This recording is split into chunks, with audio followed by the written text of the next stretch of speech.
Qu'est-ce que la Zaché enseigne? Top chrono.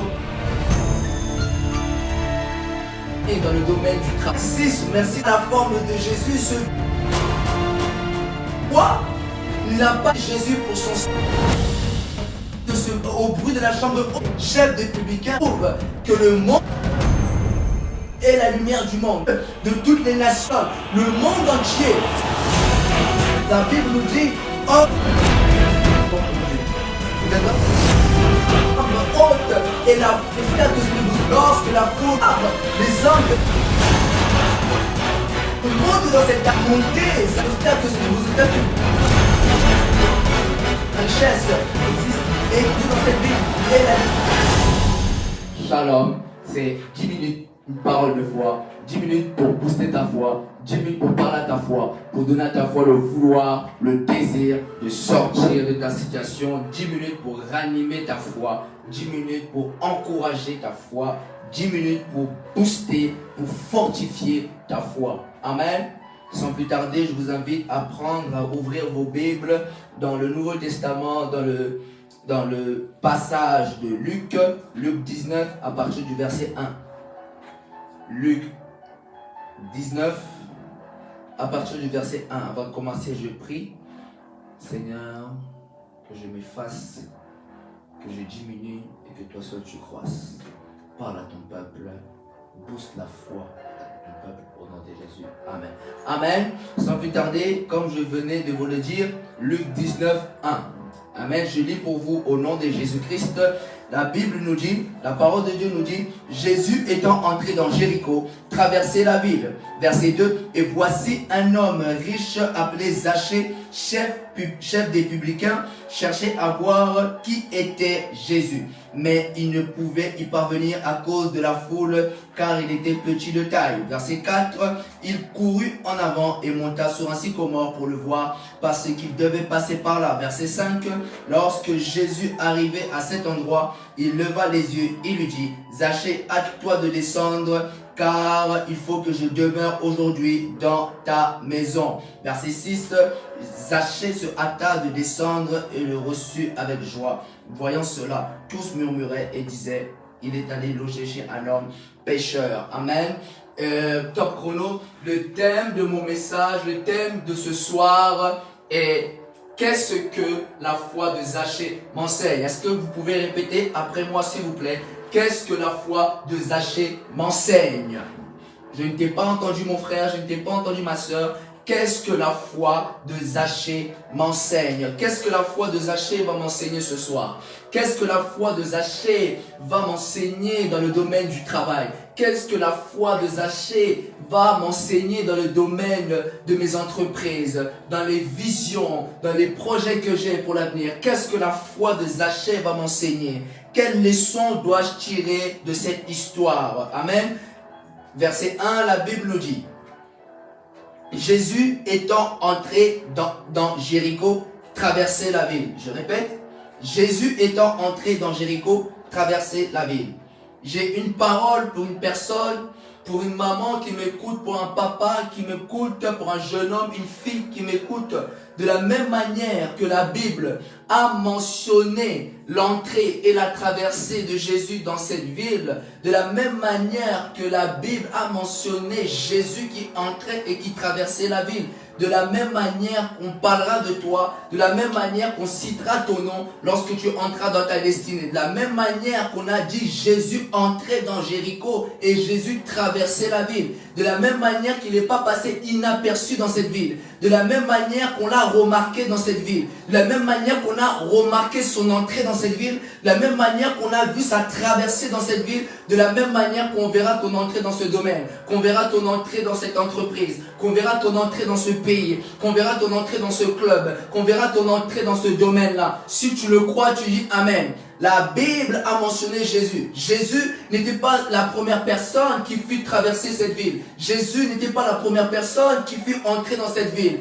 Je viens dire à une personne, si d'autres ont traversé des villes, si d'autres ont créé des entreprises, si d'autres ont voyagé, et que les médias, les infos n'ont pas parlé d'eux, je viens te dire qu'on parlera de toi. On parlera de ton voyage, on parlera de ton ministère, on parlera de toi parce que tu es la lumière du monde. Dis avec moi, je suis la lumière du monde. Amen. Jésus nous a dit que nous sommes nés pour briller, nous sommes nés pour éclairer. C'est pourquoi la Bible nous dit dans Matthieu 5, 14, vous êtes la lumière du monde. Une ville située sur une montagne ne peut être cachée. Je suis la lumière du monde. Je ne peux être caché dans ma ville. Je suis la lumière du monde. Je ne peux pas être caché dans ma ville. Je ne peux être caché car je suis la lumière du monde. Ma famille, aux yeux de ma famille, je ne peux être caché car je suis la lumière du monde. Aux yeux de ce pays, aux yeux du gouvernement, je ne peux être caché car je suis la lumière du monde. Amen. Jésus nous révèle dans Matthieu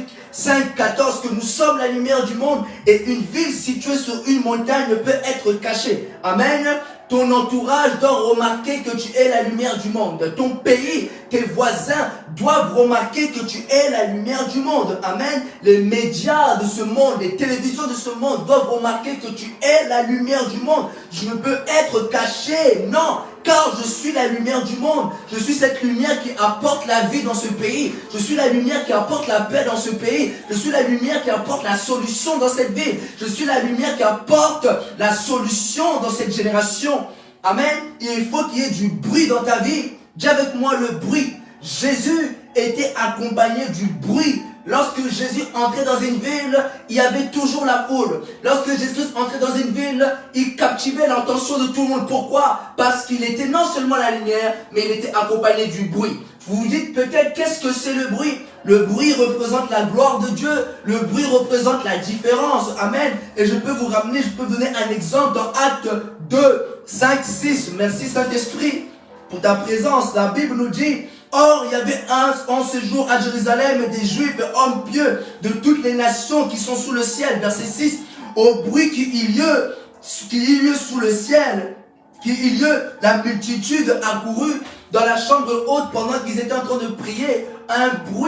Un bruit s'est manifesté dans la chambre haute et la foule accourut au bruit de la chambre haute. La foule de cette ville, la multitude de cette ville accourut à cause du bruit. Je vais dire à quelqu'un que le bruit accompagne maintenant ta vie, que le bruit puisse accompagner tes projets, que le bruit puisse accompagner ta vie. Amen. Je vais dire à une personne que le bruit fait la différence. Le bruit change les choses. Amen. La traversée de Jésus dans cette ville a attiré la foule. La traversée de Jésus-Christ, accompagnée de bruit, a captivé la foule autour de lui, au point où la ville était tellement sous le bruit, au point qu'il y avait tellement de bruit dans la ville. La Bible nous révèle qu'un homme riche de cette ville, un homme élevé de cette ville, un homme responsable, un patron, un chef des publicains qui se nommait Zachée. Zachée était riche, Zachée était élevé, Zachée avait des responsables, au point qu'il y avait tellement de bruit lors de l'entrée de Jésus dans cette ville, au point qu'il y avait tellement de bruit dans cette ville que Zachée cherchait à voir qui était Jésus. Je vais dire à une personne, je déclare pour toi, je déclare pour tes projets, je déclare pour tes finances, que le monde, que le gouvernement, que les grands de ce monde feront le déplacement pour voir qui est le Jésus de ton ministère. Je viens dire à une personne, le monde entier se déplaceront pour voir qui est le Jésus de tes finances. Je déclare, le monde entier se déplacera pour voir qui est le Jésus de ton entreprise. De la même manière que Zachée s'est déplacé pour voir qui était Jésus, je déclare que les hommes haut placés de ce monde se déplaceront pour venir voir le Dieu que tu sers, pour venir voir le Dieu de tes croisades, pour venir voir le Dieu de tes finances, pour venir voir le Dieu de ton église, pour venir voir le Dieu de ton entreprise. Amen. Je vais dire à une personne, on viendra faire des longs déplacements pour venir voir ton Dieu. On viendra voir le Dieu que tu sers. Amen.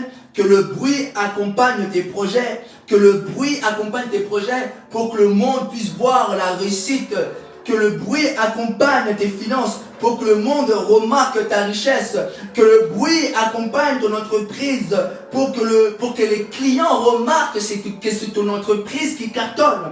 Amen. Et je reviens dans Luc 19, la Bible nous dit au verset 2, et voici un homme riche appelé Zachée, chef des publicains, cherchait à voir qui était Jésus. Zachée, homme riche, chef, responsable, chef des publicains, élevé, responsable, cherchait à voir qui était Jésus. Et je prie pour vous qui m'écoutez, que vous qui m'écoutiez, que les riches de ce pays, que les hauts placés de ce pays, hommes et femmes, je prie que Dieu vous mette un esprit de réveil dans votre cœur et que vous preniez conscience qu'il est temps de chercher Jésus. Zachée avait pris conscience qu'il est temps de chercher Jésus. Amen. Zachée avait pris conscience qu'il est temps de chercher Jésus pour son salut. Amen. Malgré qu'il a l'argent, malgré qu'il pouvait tout avoir, mais il lui manquait quelque chose. Je viens de dire qu'une personne, révéler à une personne, ce besoin que tu as à la forme de Jésus, ce vide que tu as à la forme de Jésus. Zachée avait tout. Zachée avait l'argent. Zachée avait tout. Mais il lui manquait cette chose qui lui permettait d'être heureux toute sa vie, et cette personne c'était Jésus. Que les riches, que les milliardaires de ce pays cherchent Jésus, que le monde prenne conscience que c'est Jésus-Christ qui sauve, que les riches, les hauts placés prennent conscience. C'est pourquoi la Bible nous dit dans Ésaïe 55, 6, cherchez l'Éternel pendant qu'il se trouve. Que le monde, que les hauts placés, que les riches, que tout homme cherche l'Éternel pendant qu'il se trouve. À cause de l'argent, les hommes élevés dans ce pays ne cherchent plus Jésus. À cause des finances, à cause de leur grade, les hommes ne cherchent plus Jésus à cause parce qu'ils sont chefs dans les entreprises. Ils ont mis Dieu de côté. Non, c'est pourquoi la Bible nous dit dans Hébreux 11, 6. Or, sans la foi, il est impossible d'être agréable. Car il faut que celui qui s'approche de lui croit que Dieu existe et qu'il est le rémunérateur de celui qui le cherche. Zachée avait pris cette démarche dans son cœur de chercher Jésus. Et Jésus est le rémunérateur de celui qui le cherche. Tu ne cherches pas Dieu en vain. Sache que Dieu, tu le rencontreras si tu le cherches de tout ton cœur. Amen. Et la Bible nous dit qu'il cherchait à voir qui était Jésus, mais il ne pouvait y parvenir à cause de la foule. Premier obstacle, il a le désir de voir Jésus, il a le vouloir, il a la foi de voir Jésus, mais à cause de la foule, il pouvait y parvenir. Je ne connais pas tes obstacles, mais je viens te dire que tes obstacles n'empêchent pas d'atteindre ta vision, que tes obstacles n'empêchent pas de voir Jésus, que tes obstacles n'empêchent pas de toucher cette entreprise, de bâtir, de construire, de voyager. Mais la Bible dit qu'il ne pouvait y parvenir, non seulement à cause de la foule, premier obstacle, deuxième obstacle, à cause de sa petite taille. Je vais dire à quelqu'un, je ne sais pas qu'est-ce que le monde t'a dit par rapport à ta taille ou par rapport à le monde peut-être a ressenti quelque chose en toi qui t'ont dit que tu ne peux pas être ici à cause de ton âge, tu ne peux pas faire ça. Non, n'écoute pas le monde, mais écoute ce que Dieu a mis en toi. Amen. Zachée avait le désir de voir Jésus. Peu importe les obstacles, moi ma vision c'est de voir Jésus. Peu importe les combats, peu importe mon âge, peu importe ma taille, moi, coûte que coûte, je verrai Jésus. Même si la foule met barrière, même si ma taille m'empêche, coûte que coûte, je verrai Jésus. Amen. Et la Bible nous dit, il était petit de taille, verset 4, il courut en avant et monta sur un sycomore. La Bible nous précise qu'il courut en avant. Lorsque la foule était l'obstacle s'est manifesté, sa petite taille aussi, et la Bible dit, il courut en avant. Il ne s'est pas dit que c'est bon, c'est trop tard, je rentre en arrière. Non, n'abandonne pas. La Bible dit, il courut en avant. Et la Bible dit, et il monta sur un sycomore. Un sycomore, c'est un arbre. Vous savez, sa foi ne l'a pas dit arrête, mais sa foi lui a dit continue. Et cette foi lui a créé le vouloir et le faire de monter sur cet arbre, parce que la Bible nous révèle qu'il savait que Jésus allait passer par là. Je viens te dire, là où tu te trouves, aie confiance que Jésus va t'élever là. C'est à cet endroit que tu rencontreras Jésus. C'est à cet endroit que Jésus va te visiter. C'est à cet endroit que Jésus-Christ va te lever. La Bible dit, il est monté sur cet arbre car il savait que Jésus devait passer par là. Je viens te dire, là où tu te trouves, tu es au bon endroit, car Jésus va passer par là. Là où tu te trouves dans cette entreprise, tu es au bon endroit, car Jésus passera par là. Là où tu es dans le domaine, qu'est-ce que tu es en train de bâtir, tu es au bon endroit parce que Jésus va passer par là. Ne change pas ta position, reste où tu es, car Jésus va passer par là. Ne change pas de vision, car Jésus-Christ va passer par là. Je viens te dire que les obstacles te poussent à monter. Zaché est monté au-dessus des obstacles. Lorsque tu vois les obstacles, monte par-dessus. Lorsque tu vois les obstacles te poussent à monter. Et il était dans l'arbre. Les hommes peut-être pouvaient lui dire, Zaché, que fais-tu dans l'arbre? Je viens te dire, si le monde comprend ta foi, c'est que si le monde comprend ta foi, c'est que tu n'as pas la foi. Si le monde, ta famille, ton pays arrive à comprendre ta foi, c'est que tu n'as pas la foi. La foi de Zaché était incomprise de la foule. La foi de Zaché était incomprise de sa ville. On ne peut pas comprendre un homme de foi. Je monte dans cet arbre parce que j'ai foi que Jésus va passer par là. Les hommes ne te comprendront pas. Les hommes ne comprendront pas ta démarche. Les hommes ne comprendront pas ce que tu es en train de faire. Mais je viens te dire que ce que tu es en train de faire, Jésus va passer par là. Amen. Et la Bible dit, il leva les yeux. Lorsque Jésus fut arrivé à cet endroit, Jésus est venu à cet endroit. Il leva les yeux et lui dit, Zaché, hâte-toi de descendre car il faut que je demeure aujourd'hui dans ta maison. Le salut est entré dans la vie de Zaché. La vie est entrée dans la vie de Zaché. Qu'est-ce que la foi de Zaché m'enseigne? La persévérance, à chercher Jésus, à ne pas laisser ma vision, à ne pas abandonner mon but. Ça peut être Jésus, ça peut être un projet quelconque. Mais n'abandonne pas ta vision. Cherchez Jésus. Amen. C'était 10 minutes, une parole de foi. Soyez bénis au nom de Jésus. Amen.